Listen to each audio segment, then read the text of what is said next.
Olá, olá pessoal, olá. Nós vamos começar logo a nossa live com o professor Paulo Baria. Ele já deve estar entrando por aqui também. Olá, Marcos. Paulo acabou de entrar aqui, vamos chamar o Paulo. Eliana também está por aqui, Édia está por aqui. Vamos convidar o Dr. Paulo Baria. Transmitir ao vivo com o Paulo. Olá, Marcos. Paulo, aceita aí e vem comigo. Boa tarde. Tarde. Agora conseguiu focar. Tudo bom, Paulo? Focando aqui. Tudo bem. Eu tô sem testa aí. Estamos organizando. Agora sim. É isso. Tá ajeitando. Até a câmera ficar bem, a gente vai se acostumando. Eu agora que já estou quase, não estava vendo, eu já fiz, por incrível que pareça, mais de 30 lives desde que começou a pandemia. Então tá um número alto aí. Tá ruim, tá cortando. Então, tira o fone de ouvido. Dá pra me ouvir, Marcelo? Dá para te ouvir, sim. Você está me ouvindo bem? Sim, porque aquele negócio do ouvido lá não tava bom, não. Não, a gente vai encontrando as melhores formas de acontecer. Então, pessoal, né? O pessoal está entrando, a gente dá um tempinho para o pessoal começar a entrar, começar a se preparar para nos acompanhar, né? Vocês viram nos nossos anúncios, esse é o primeiro episódio dessa série que nós batizamos de Entre Temes, né? Que será uma série de entrevistas lives. Fala, Paulo. A minha conexão de internet aqui tá ruim, tá dando interferência. Eu vou descer lá no primeiro andar, tá bom? Beleza, então. Vai lá que eu aguardo aqui o pessoal entrando e te espero, então. Vou tirar aqui. Quando você entrar novamente, você me avisa, por favor. Então, pessoal, enquanto o Paulo ele vai descer para o escritório, tem 2 andares ali, acho que na biblioteca a conexão não estava tão boa, ele vai descer. Boa tarde, Fernanda. Olá, Ene, tudo bom? A Ene foi minha aluna lá em Votuporanga. Mas, pessoal, como eu estava comentando com vocês, então essa vai ser a primeira de uma série de 10 entrevistas, né? Entrevistas lives que a gente vai fazer. Boa tarde, Bruno. Bruno é o próximo, inclusive. Daqui a pouco eu vou fazer o convite para ele, para o nosso próximo entrevista live, que nós vamos tratar dos artigos escritos para a revista Tênis. Nós decidimos fazer uma divulgação também nesse sentido. Então, além da disponibilização da revista através do totalmente digital, né? Através do site www.fatemes.com.br, nós vamos fazer também uma divulgação através de lives e entrevistas com os autores dos artigos. Porque é muito gostoso, né? Eu me lembro que quando eu assistia o Jô Soares, o Bial, e ele levava algum autor para ser entrevistado, eu sempre terminava a entrevista com vontade de ler o que aquela pessoa tinha escrito. Então, a ideia é mais ou menos isso. Deixa eu até colocar o título da live aqui, para a gente deixar fixo aqui para o pessoal que ia entrando sabendo. Entre Temes, vírgula, com Paulo Baria. Paulo Baria. Vamos botar e vamos fixar. Deixa eu ver como é que eu faço aqui para fixar. Fixar comentário. Entre Temes com Paulo Baria. Então, pessoal, o Paulo já deve estar entrando, ele está descendo ali para poder conversar com a gente. E eu até já vou dar um mini currículo dele, né? Quem que é o Paulo Baria, né? Eu acho que tem algumas gerações de advogados aqui de São José do Rio Preto conhecem o professor Paulo Baria, né? Ele é professor universitário há mais de 25 anos já. Então, ele já tem uma longa carreira na academia, né? Mas ele também é advogado. Bom, acabou de enviar a solicitação, vamos já incluí-lo aqui. Vamos aguardar o Paulo entrar, que daí eu já faço a apresentação do grande professor. Olá, Marcelo. Melhorou? Melhorou, mas não tá aquelas coisas de conexão, não. O pessoal já sabe, né? Eu vou ter que ir lá dar algumas dicas de live para o Paulo, né? Vamos comprar um ring light para o Paulo, para ter uma iluminação melhor. Nós vamos organizar algumas coisas, que agora o Paulo vai virar habitué em lives, né? Mas, pessoal, então vamos lá. Já conversei com vocês o que é o Entre Temes, é esse projeto, que vão consistir em 10 entrevistas lives com os autores dos artigos da revista Tênis.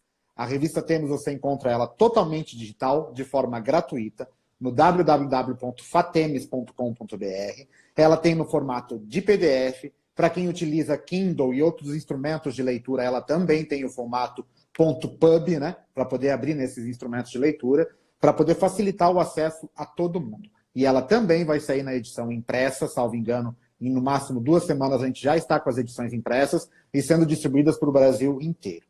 Gente, quem é o nosso convidado de hoje? Paulo César Baria de Castilho, mais conhecido como Paulo Baria. Ele é, como eu já estava comentando com vocês, professor universitário há mais de 25 anos, é advogado aqui em São José do Rio Preto, atuando aqui em São José do Rio Preto, mestre em Direito Tributário pela PUC de São Paulo, doutor em Direito do Trabalho pela PUC de São Paulo, pós-doutor pela Faculdade de Direito da Universidade de Coimbra e membro da Academia Brasileira de Direito da Seguridade Social. Mas eu tenho a grande vantagem de poder dizer meu amigo Paulo Baria. É um prazer estar com você aqui, Paulo. Tudo bem?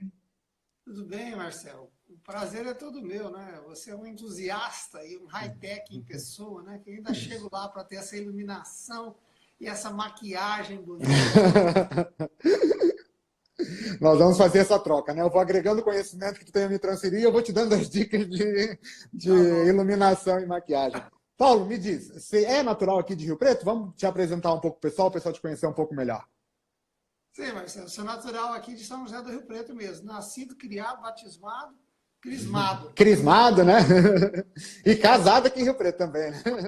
Não tem crisma, mas tudo bem. Eu sou daqui mesmo de Rio Preto, nascido e criado aqui. Estudei, fiz a minha graduação aqui, né, com muito orgulho, na Unirp, né, há muitos anos atrás, em 1990.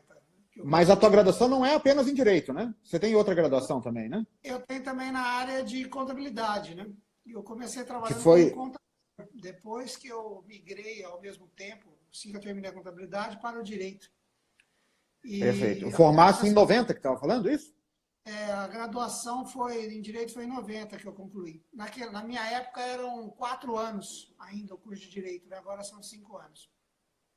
E o que te levou para o mestrado, Paulo? O que falou, vou fazer um mestrado? Marcelo, é o seguinte, eu sempre tive vontade de dar aula, né? E também de continuar os estudos, de aperfeiçoar os estudos. Sempre, já que eu gostava de dar aula, falar alguma coisa com base mais científica. Foi isso que me levou para o mestrado. E assim que eu comecei a fazer mestrado, eu comecei a dar aula. Então foi uma simbiose, um casamento aí natural entre dar aula e fazer o mestrado. Um casamento natural. É isso. Vai muito disso, né, Paula? O interesse da pessoa em transmitir conhecimento acaba levando ele a intensificar a qualidade do seu conhecimento, né? A busca por um mestrado, né? Você estava me contando, você foi o primeiro doutor em Direito aqui da região, é isso? Pois é, foi sim. Foi o primeiro doutor em Direito aqui em Rio Preto, em 2003 isso, né?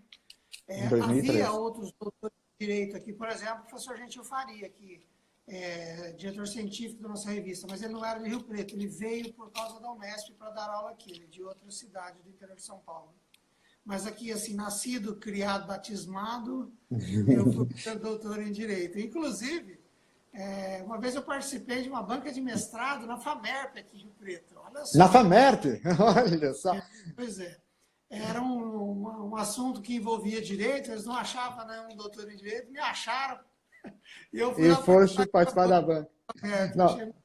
Para a gente ver a intercomunicação, né? O Paulo foi fazer uma banca de mestrado na FAMERP, porque é a Faculdade de Medicina aqui de São José do Rio Preto, uma faculdade muito, muito prestigiada em São José do Rio Preto, né?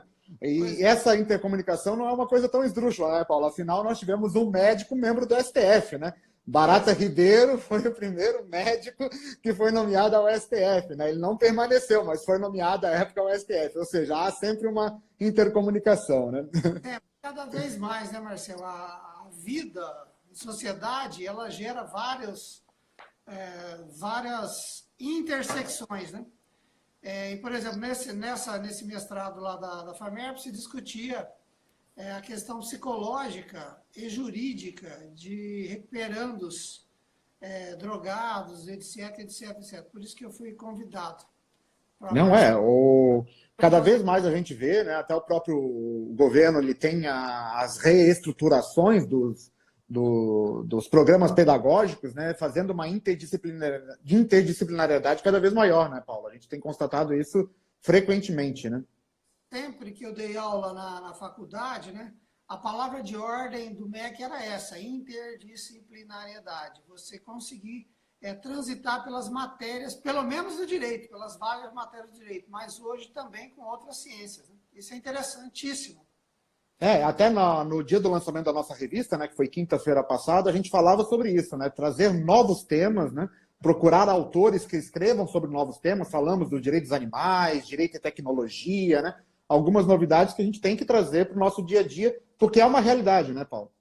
É uma realidade. Uma outra vertente nossa, que é a questão do direito e literatura, nos Estados Unidos, conta o professor Gentil, que é muito comum a citação de peças literárias nas decisões, nas iniciais, nas petições iniciais, nas contestações, especialmente nas decisões judiciais, inclusive da Suprema Corte Americana, é comum citar autores da área da literatura nos votos dos acórdãos que são proferidos por lá.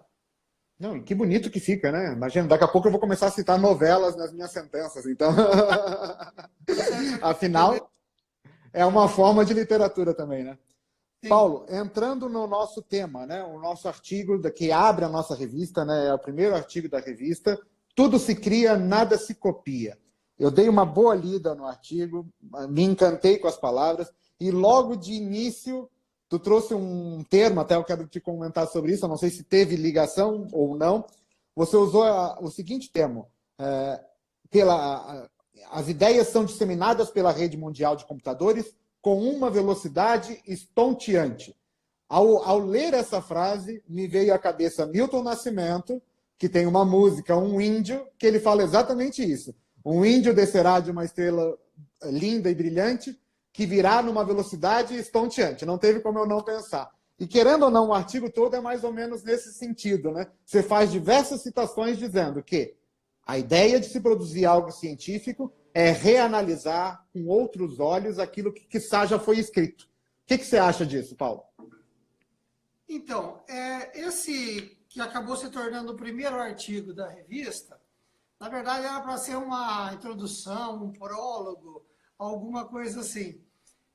Porque eu comecei a pensar nisso a partir de um texto, de um outro livro que eu li, nessa questão de intersecção, né, um livro de literatura, e outro também sobre criatividade, em que eu fui descobrindo, fui vendo, né, fui analisando que essa questão da criação, ela é um mito para nós, né? E na academia, isso precisa ficar bem claro, diferenciar criação, originalidade de plágio, que é uma coisa que se costuma viver na academia, é um problema que a academia tem. Mas se a gente for analisar assim, mais detidamente, mais cruamente essa questão, eu peguei essa frase e acabei usando, fiz um trocadilho com ela, né? Tudo se cria, nada se copia, porque nós temos aquele jargão que diz assim, que nada se cria, tudo se copia. Uhum. Eu quis exatamente mostrar isso por um outro enfoque. E partir de histórias reais, né, que aconteceram. Em que cada pessoa, a gente nunca sabe tudo sobre tudo. Né? Já se disse que o especialista sabe quase tudo sobre quase nada. E o generalista sabe quase nada sobre quase tudo. Né? E não é possível a pessoa conhecer tudo, nem só da sua área de direito, imagina de todas as ciências. E o ser humano, ele é envolto por todas as ciências. Né? Ele vive e é estudado por todas as ciências, da medicina até as ciências humanas, como, por exemplo, o direito e etc. Então, essa intersecção é necessária. Então, quando a pessoa escreve alguma coisa, ou acha que está sendo novo naquilo que está falando, é um mito achar que as pessoas são gênios. Né? Tirando talvez raríssimas exceções, não existe gênio. Né? Eu me lembro bem que tinha essa questão no grupo escolar, na minha época de escola, os melhores alunos sentavam na fileira A, encostada na parede. Os piores na E, B, C, D e E, né? Eram 5 carreiras de alunos, e cada um sentava, de acordo com a nota que tirava no primeiro bimestre, ele ficava numa fileira. Se acomodando. Exatamente. Como se existisse... Isso hoje seria um pecado, né? Imagina. Seria passível de morte o professor que fizesse isso. Esse tipo de divisão dentro da sala de aula. Porque não existe essa questão de uma pessoa que é burra ou não sabe as coisas, ou um gênio que cria tudo, que tudo é fácil para ele criar. Não é assim. Na verdade, tudo aquilo que se cria não sai do nada. Alguém que antecedeu aquela pessoa já deu uma ideia básica para que ninguém inventou a roda. Até no dia que chegaram a roda, eles começaram provavelmente com uma roda quadrada. E deu para ela ficar até redonda, né? Então, não, e como é importante falar isso, né, Paulo? Porque às vezes as pessoas falam, nossa, eu não consigo ter a minha ideia de ouro, eu não consigo desenvolver a minha ideia, sendo que não é necessário isso, né, Paulo? É mais ou menos isso que eu entendi do seu artigo. A ideia é que o inteligente, na verdade, é conseguir congregar as mesmas ideias, às vezes sobre um ponto de vista diferente, sobre uma análise diferente, né, e trabalhar isso, não necessariamente ter a ideia de ouro, ser esse gênio tão sonhado que, como você falou, não existe, né, Paulo? não existe. É essa questão. A originalidade pode estar na forma como você se aproxima do objeto. Às vezes o tema já foi discutido várias vezes, mas a forma como você dá o enfoque naquilo é que cria a originalidade. Então, não é uma questão de copiar aquilo que escreveram lá para trás. Essa é uma preocupação que a gente deve ter. E essa revista Temes, o propósito nosso é desmistificar isso também. Ou seja, de que qualquer um que tenha o estudo dentro da área sério, é possível criar e fazer bons artigos na área científica e jurídica. Por quê? Porque a partir de ideias já pré-concebidas por outros, você vai desenvolvendo aquilo e ampliando aquilo. Não necessariamente descobrindo a roda. E eu cito no meu artigo aquele exemplo do Isaac Newton, né? Achei muito legal aquilo ali. Isso está num livro sobre a história da criatividade, que ele disse que se ele conseguiu ver mais longe é porque ele estava de pé no ombro de gigantes. Com isso ele estava dizendo o seguinte, olha, eu só consegui desenvolver todo o meu raciocínio, toda a minha teoria, porque outras pessoas vieram antes de mim e deram a base para que eu a desenvolvesse. E outros vão continuar desenvolvendo, como Einstein fez em cima das ideias dele e outros tantos. O que é importante citar nesse caso, de onde eu tirei essa citação, que é um livro sobre a história da criatividade, é que essa frase não é do Isaac Newton. Era um jargão comum à época, que já veio de outro lugar, e esse livro mostra a origem de onde vieram essas citações. Estar em pé no ombro de gigantes. Então, sim, nem Isaac Newton foi original. Você até Isaac aqui. Newton, né? Pois Newton, ele pode se utilizar das referências de outros, né? E esse livro diz que nem era necessário o Newton falar isso, porque esse era um jargão da época, era um dito popular. Não precisava dizer, Isaac Newton falou isso, você não precisava dizer a fonte disso. Porque isso era comum, era conhecimento comum da época. Né? Olha só, até a professora Deise Ventura, que é professora da FGV, ela escreveu um livro, ela foi minha professora lá na Federal de Santa Maria, e ela escreveu o livro Monografia Jurídica. E ela fala, na tentativa de acalmar um pouco, trazer um pouco de paz para os estudantes, para os acadêmicos de direito, né, como eu era à época, ela fala, tudo que se escreve no direito hoje, na ciência jurídica hoje, nada mais é do que revisão bibliográfica. É conseguir pegar algo que já foi escrito, revisar aquilo que já foi escrito e muitas vezes chegar à mesma conclusão do que já foi escrito. Mas esse estudo sempre é válido, né? Um novo ponto de vista, uma busca por um novo ponto de vista. E destacando sempre, né, Paulo, o acadêmico do direito, às vezes nesse ímpeto de querer escrever, de querer ter ideias originais, ele esquece do mais importante, né? Que é a citação bibliográfica, né? Que é fundamentar cada parágrafo escrito, né? Citar a bibliografia de cada parágrafo escrito. Não tem problema todo parágrafo ser com citação, né, Paulo? Desde que efetivamente citado, né? Desde que efetivamente citado, que você decreta a fonte. Essa honestidade intelectual é o que se espera, não é? Porque, como eu disse, ninguém é gênio e nem precisa ser gênio. O que precisa é trazer a debate, o assunto, sobre uma nova ótica. Ainda que já tenham falado quase tudo ou tudo sobre o direito, sempre haverá uma ótica nova sobre aquele assunto. E, claro, há outros temas que são absolutamente novos para nós. Exemplo, uma vertente da revista que a gente quer dar é a questão dos direitos dos animais. Né? como é que quem falava que um animal poderia ser, que é um ser senciente, poderia ser dotado de personalidade jurídica? No direito brasileiro ainda não o é, como a gente sabe, né? Mas caminha para isso, como em outras partes do mundo. E isso não, inclusive temos casos de animais serem herdeiros, né? A jurisprudência já mostrou isso, né? De deixar fortunas para cachorros, para gatos, né? Então, por que não analisar, né? Tem toda essa discussão, ainda que eu coloque isso num outro grau, numa outra classificação, e aí que é legal o direito, o professor Geraldo Ataliba dizia isso, que o grande barato, o grande lance do direito é o seguinte, é você enquadrar um fato no instituto jurídico. Depois que você enquadrar aquele fato no instituto jurídico, o resto está fácil, porque esses institutos já foram estudados à exaustão pelo direito, né? Então, se você coloca lá que o animal é uma pessoa, tá, então vamos estudar direito da personalidade. Não, o animal não é uma pessoa, é uma coisa, então vamos tirar direito das coisas. Nós estamos nesse momento de transição do animal, né? Da classificação jurídica do animal, do pet especialmente. Ele é uma pessoa ou ele é uma coisa, um objeto de alguém? Nós estamos numa transição dessa teoria. E tantas outras. E ainda que a gente possa dizer, nossa, como assim, né? Tratar animais com personalidades, né? Se pensar que isso, poderia se cogitar que isso hoje seria algo esdrúxulo, há menos de 40 anos atrás, falar em divórcio também seria algo esdrúxulo, né? Falar em pacificação das uniões homoafetivas seria algo esdrúxulo. Ou seja, o direito ele evolui junto com a sociedade, né, Paulo? E é o que a gente até os nossos telespectadores estão falando aqui, né? É uma evolução, né? É uma análise evolutiva do que a sociedade vem agregando diariamente, né? E dando seus valores em determinados momentos.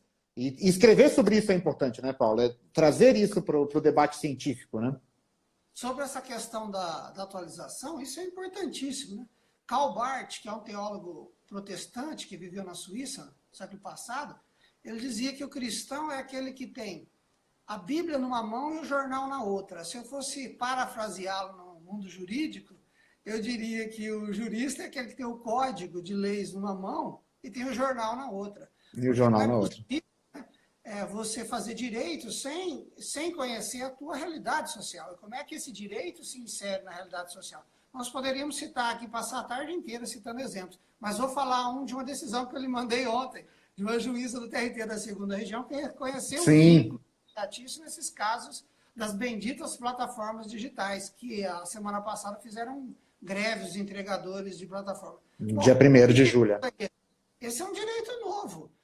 Ele está albergado pelo direito positivo? Não sei. O direito positivo pode se estender para interpretar isso como empregado ou não? Então, o direito vem a todo dia, a toda hora. O que me estranha é as pessoas se degladiarem por causa disso e não entender que isso é um momento histórico que está sendo vivido e vai ser pelo pessoal do direito que vai dizer qual que é a natureza jurídica daquilo. Exatamente. É autonomia ou é outro. Mas somos nós que vamos dizer, a gente não pode correr nesse debate, né?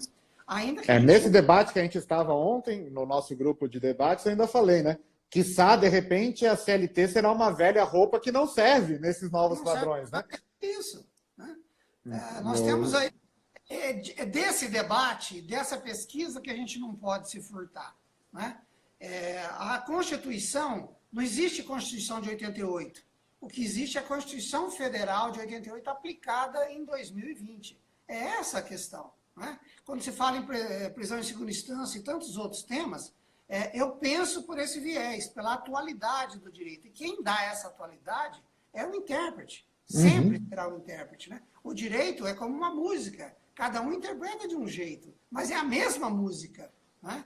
É o caráter halográfico do direito que esse ministro Eros Roberto Grau dizia. Eu até vou fazer um adendo na tua ideia de que está com o código de leis numa mão e o jornal em outra. Eu diria que hoje, especialmente hoje, está o código de leis numa mão e o Instagram em outra. Porque a sociedade hoje vive no Instagram, né? Esse momento de pandemia que o mundo está vivendo são as redes sociais que estão dando esse alívio, né? Essa ajuda nesse momento. Paulo, você citou uma frase que eu achei muito legal no artigo também, e acho que o pessoal vai gostar de ouvir a gente falar um pouco sobre isso. Você fala ali que é uma frase do Oliver Holmes, que fala que o direito não é lógica, mas sim experiência, né? É exatamente isso que a gente está comentando até agora, né? É o que acontece no dia a dia, o direito acaba tendo que absorver, interpretar e trabalhar esse novo instituto, né? Eu acho que é mais ou menos nesse sentido, né, Paulo? É, o Hobbes é um jurista famoso, né, do racionalismo e tudo mais, e foi uma escola importante nos Estados Unidos, mas o direito ele é assim lógica. O que eu quis dizer ao citar o Hobbes é que não é só lógica, ele é também experiência. A experiência precisa dar sentido à lógica. Aliás, a experiência que dá sentido à lógica, né? Então, existe a chamada lógica do razoável, do professor Recancés Siches, aquele catedrático da Universidade do México, que tem um baita livro sobre razoabilidade das leis. O direito é a razoabilidade. Agora, é uma razoabilidade pela experiência. Né? Tem que ser pela experiência. Pautado pela experiência, né, Paulo? Porque em cada momento uma experiência própria, né? Essa é a evolução, né? Nós não fazemos direito para o início do século XX, nós fazemos direito para o início do século XXI. E a gente tem que se dar conta disso. E muitas pessoas esperam, Marcelo, e aqui vai uma crítica ao positivismo jurídico, keynesiano, duro, implacável. Eu sou de uma escola positivista, que é a PUC de São Paulo, né? Mas veja, o positivismo jurídico, do jeito que ele foi pensado, ele ruiu, ele caiu, né, com o julgamento de Nuremberg. Quando os nazistas diziam o seguinte: não, nós só cumpríamos ordens, a lei me autorizava a matar aquele monte de judeu lá como se fosse nada. Exatamente. Ali se teve consciência de que a teoria do Kelsen precisava de ser revista. Não era mais consentânea com o nosso século. Não que o Kelsen não tenha sua importância, longe disso. O Kelsen tem toda a sua importância no direito. Mas não é só norma. Né? Não é só norma, é experiência também. Sendo de uma forma bem drástica, o legislador também pode ser estúpido, né, Paulo? E o intérprete não. E o intérprete não, né? Exato. O intérprete corrige a lei. E a gente corrige a lei, exatamente. E por causa desse tal de ativismo judicial, que as pessoas acabam confundindo isso, né? Acha que o juiz está fazendo lei ou criando lei. Não, o juiz cria norma.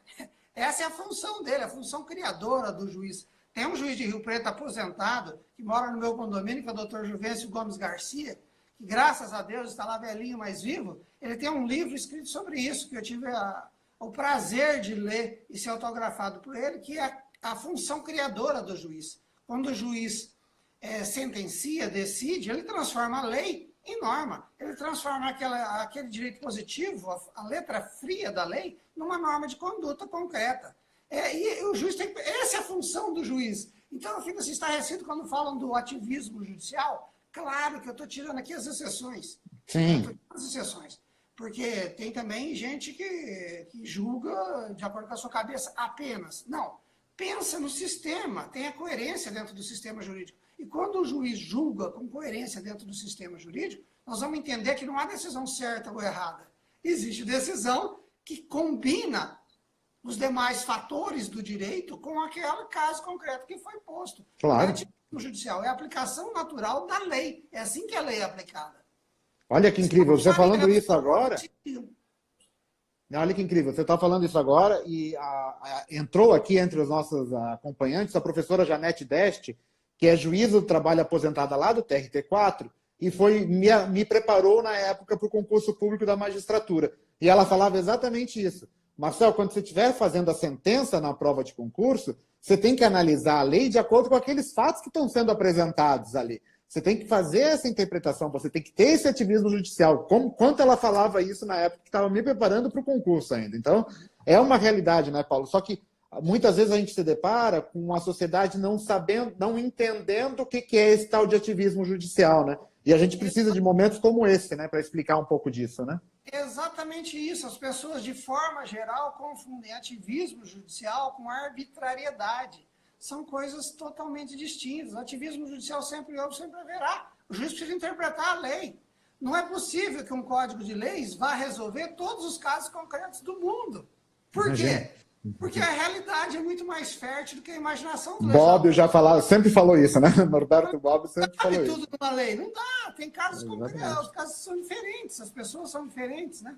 E aí a beleza do princípio da isonomia, da igualdade, etc. E tal. Isso precisa ser melhor entendido. E talvez já vou convocar aqui, quem está assistindo a live, quiser se inscrever, por exemplo, gostaria de escrever sobre ativismo judicial e enfrentar esses lados da questão da decisão judicial. Para o nosso segundo volume, né, Paulo? Nós vamos ter o segundo volume agora no segundo semestre da revista, e é um tema muito interessante, né? E já estamos recebendo artigos, eu já recebi 2 artigos para o próximo volume. Olha então, que quem excelente. quiser escrever, né, nosso prazo é até o dia 10 de agosto, e, por exemplo, tratar desse assunto do ativismo judicial, eu acho que é um tema da hora, do momento, né? Que acho que precisa ser debatido e separar o joio do trigo. E há critérios científicos para isso. É isso que nós gostaríamos de buscar. Você colocou aqui também, achei legal, você sabe que eu estou fazendo corridas, né? E eu estou correndo ouvindo podcasts atualmente. Então eu tenho sempre ouvido alguma coisa interessante. E você estava falando ainda daquela frase do Isaac Newton, né? Que deram a ele a autoria daquela frase, e uma realidade que a gente tem vivido de autores famosos receberem materiais escritos como se dele fossem, né? E eu estava ouvindo um podcast com o Luiz Fernando Veríssimo, um grande autor gaúcho, né? E ele falando que ele estava em Paris. Olha que interessante a situação. Que ele estava em Paris, numa feira de livros em Paris, uma senhora chegou até ele e falou: olha, eu lhe conheço, eu fiz um compilado de escritos seu, Clarice Lispector e outros autores, e publiquei uma crônica sua. E ele perguntou qual era a crônica. E ela falou: uma crônica famosa, que todo mundo conhece, que é o Quase. E ele falou: essa é quase minha, porque não fui eu que escrevi. A gente tem se deparado muito com isso, né, Paulo? Das pessoas, às vezes, querer rechear o escrito com um autor famoso, dando a ele um crédito que não é dele, né? Apenas para tentar se obter do prestígio desse autor, né? Que o escrito científico não permite, né, Paulo? A gente tem que ter essa seriedade no escrito científico, né? E eu acho que todo o teu artigo é nesse sentido, né, Paulo? Tem da honestidade acadêmica, né?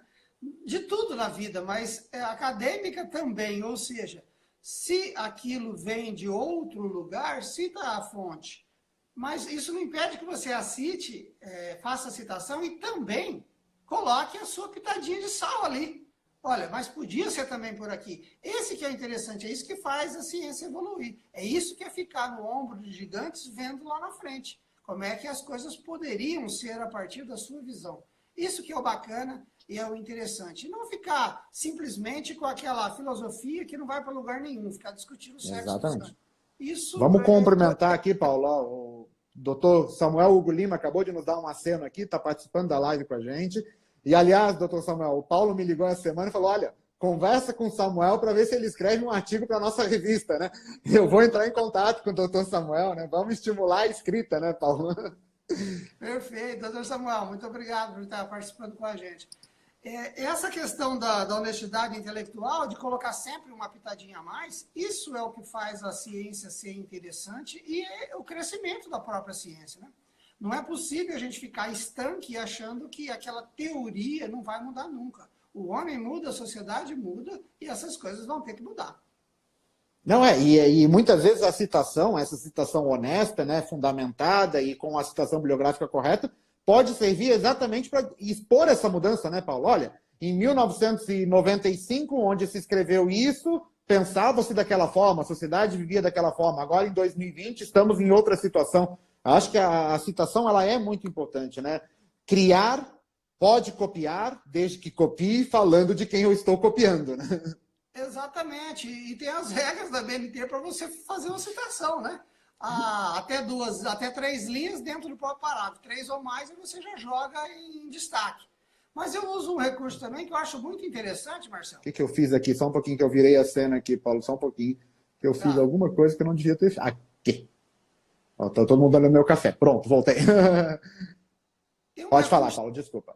É um recurso também que eu gosto de usar muito quando escrevo. E nesse próprio artigo aí de 4 páginas, um pequeno pensamento, sei lá, uma prosa, eu usei bastante, que é você não citar literalmente o autor, mas tirar a síntese da ideia dele e logo em seguida colocar. Isso é do autor tal, né?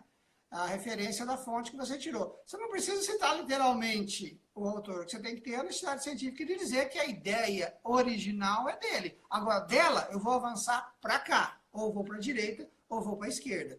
Me parece uma das formas de citação mais agradável, né, mais agradáveis, né, Paulo? Porque você dá a ideia, você diz de quem é a ideia e pode, ao mesmo tempo, já direcionar a tua linha de pensamento, né? É isso que é fazer ciência, é isso que é desenvolver o espírito crítico e científico das coisas, dando a fonte e indo um pouco mais além da fonte, se você enxerga outra coisa lá na frente. Certo ou errado é a tua visão. Esse negócio de certo ou errado no direito não existe muito, existe a interpretação válida, né? Você tem lá os critérios para a sua interpretação ser válida dentro do sistema jurídico. Você pode dizer A, B, C ou D. A decisão judicial, por isso que a decisão judicial nunca é igual, dois juízes são diferentes, porque cada um tem um critério para chegar à sua conclusão. Com certeza. A professora Leonilda acabou de falar sobre isso. A citação indireta é menos cansativo para quem lê. É verdade, né? Porque aquela citação direta, você lê um parágrafo que às vezes, muitas vezes, Paulo, me corrija se eu estiver errado, a forma de escrever do autor é uma das coisas mais atraentes que ele tem a fazer. Às vezes nem tanto o que ele está dizendo, mas a forma como ele está dizendo se torna mais atraente. E essa citação indireta permite o autor a falar, de repente, uma coisa que o Paulo pensou de uma forma que fique atraente à leitura, né? Então o autor tem essa autonomia, né, Paulo? Sem dúvida. E você falando, eu estou me lembrando de um caso concreto. No mestrado, nós fomos convidados a ler o livro do Celso Antônio Bandeira Mello, Conteúdo Jurídico e Princípio da Igualdade, acho que tem 46 páginas no livro. É um livrete, é um folhetim. Só que para você começar a entender o livro, você tem que ler ele 3 vezes. Né? E aí, a hora que você vai dar uma aula sobre aquilo para o aluno da graduação, que eu vi aquilo no mestrado, fiquei estupefado, né? Vou dar uma aula para o aluno da graduação, eu não posso usar o vocabulário do Celcinho, porque ele é altamente técnico naquele livro, né? Então, eu tenho que traduzir aquilo para o nível daqueles alunos da graduação. E fazendo citações indiretas àquilo que ele disse, vai ficar muito mais palatável, que é dentro disso que você estava falando. Não, o doutor Samuel falou agora isso, e não fica uma colcha de retalho, né? Fica aquele texto fluido, né? De uma leitura fluida, né? Que ela acaba acontecendo naturalmente, né? É o que eu sempre brinco, né? Pontes de Miranda. Eu estudei por Pontes de Miranda no meu primeiro semestre do Direito. Só que o Pontes de Miranda tem aquela característica, ele repete incessantemente a mesma coisa até tu te convencer, né? Então, muitas vezes, a mesma ideia do Pontes, que ele levou 30 laudas para explicar, em 5 laudas conseguiria fazer a mesma ideia, né? Então, são estilos diferentes de cada autor, né? E isso vai ter sempre, né? Mas eu hoje, no século XXI, diria o seguinte, na época das redes sociais, o mais é menos, né? Se você quer falar mais, fale com menos palavras, porque ninguém vai ficar ouvindo um discurso do Fidel Castro em 9 horas, não dá. O Twitter é o grande revolucionário disso, né? São 140 teclas, 140 batidas, né? Então é o que ele permite. Olha, em 140 você tem que desenvolver a tua ideia aqui. Então o Twitter hoje, as redes sociais nesse mundo que a gente está vivendo, traz isso, né? A doutora Leonilda falou outro comentário muito interessante. Ela fala que essa cópia, muitas vezes, vem quase... Ó, lá vou eu interpretar o que ela está falando, quase me encher linguiça, né? Com intento de aumento de conteúdo. Exatamente isso, né? Às vezes quer estender o número de páginas do artigo, né, doutor Paulo? E é isso que nós não queremos na revista Tênis. Diga exatamente o que você quer dizer, né? Se nós estivéssemos aqui numa aula de educação sexual, vá ao ponto G. Vá ao ponto G. Ao ponto que você tem que resolver a questão, porque o mundo de hoje não dá tempo para esperar tudo isso. Essa outra conversa, vamos ter no boteco, tomando cerveja, chopp, a gente fala de pescaria, do que quiser. Mas quando estiver fazendo ciência, vá objetivamente ao seu, né, ao campo de estudo, aquilo que você está tratando naquele momento. Mas aí eu vou te colocar numa sinuca de bico, meu amigo, porque eu estava lendo as regras de publicação da revista Tênis, acompanhei, participei da formação dessas regras de publicação, ao mesmo tempo a gente exigia o mínimo de 10 laudas, né? De repente, um bom autor consegue produzir um excelente artigo científico com um número menor de laudas. Essa regra, ela também pode ser alvo de ativismo judicial pelo editor-chefe e autorizar um artigo com menos de 10 laudas, doutor Paulo? Bom, no caso do volume 1, teve 2 casos. O meu, que não era para ser um artigo, só um prefácio, fosse, e o artigo do Dalegrave, que também foi um artigo de 6 laudas, se não me engano, né? Que eu achei que cabia perfeitamente na revista. Então tem ativismo judicial, é permitido uma interpretação das regras ali, né? O recado que ele tinha que dar, ele deu em 6 linhas e foi aprovado, e vamos para frente, né? Tem as exceções. E vamos para frente. Paulo, já caminhando para o nosso final, a nossa ideia são lives pequenas, né, curtas de 30 a 40 minutos, né? Porque, como eu digo, hoje em dia, o tempo não é só dinheiro, o tempo é diversão, o tempo é tudo, a gente não quer só comida, a gente quer comida, diversão e arte, né? Você citou, acho que um dos autores mais citados no Brasil e no mundo, Rui Barbosa, né? Vulgar é o ler, raro é o refletir. O que você tem a me dizer, né? O que você quis inserir isso no último parágrafo do artigo?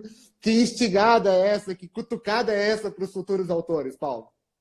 É o seguinte, aquilo que você escreve em 20 páginas dá para escrever em 6, bem escritas.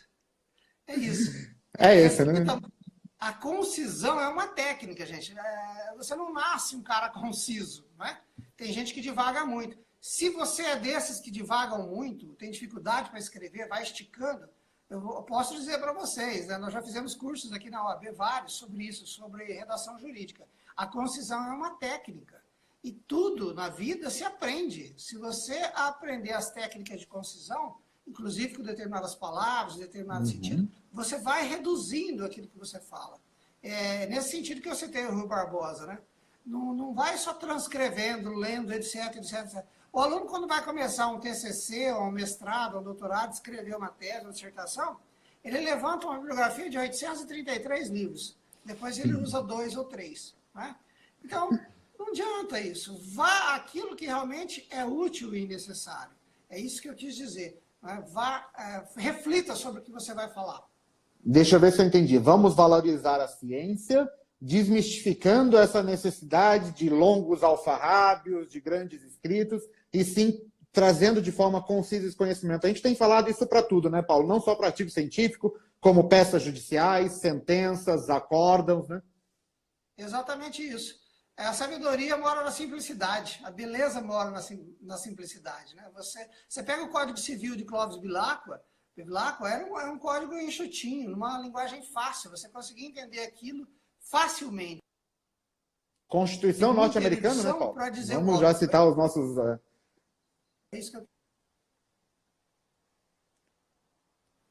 Paulo, foi um grande prazer essa nossa primeira conversa, essa estreia do Entretemos, acho que não poderia ter sido melhor.